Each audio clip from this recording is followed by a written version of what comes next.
So there are those, though, that are starting with no access to water. Yes, there are a whole bunch of people that have consents, what we call the adaptive management consents.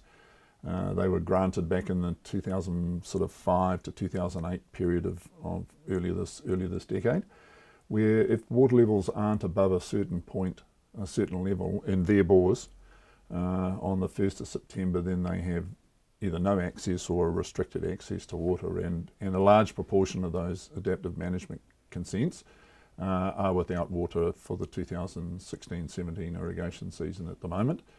We were sort of hoping that maybe September would have brought some significant rainfall, or maybe even October brought some significant rainfall and raised the groundwater levels, but they haven't. So those people are looking down the barrel at no irrigation water for the season. So they've been very fortunate to date that we haven't had to do very much in the way of irrigation. Pretty expensive exercise, because you're paying for that right, and then they take it away from you. Yeah, I mean, when we went through, we was one of those expert witnesses that went for the farmers when we went through these hearings with Environment Canterbury.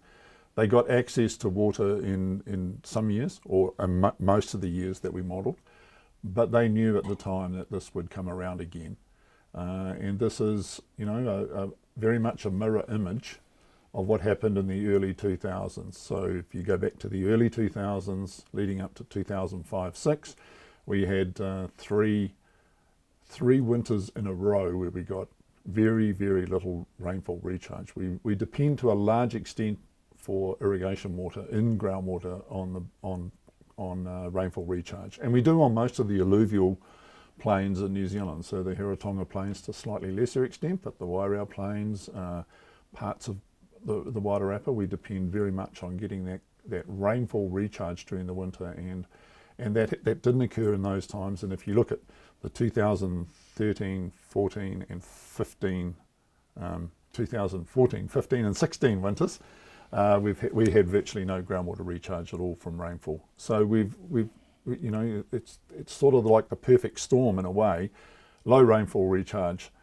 high demand, high irrigation demand. Because if you look at the 14-15 season and the 15-16 season, they were relatively high irrigation demand seasons, and the groundwater levels are really low. And the perfect storm has occurred again 10 years after we went through all the hearings.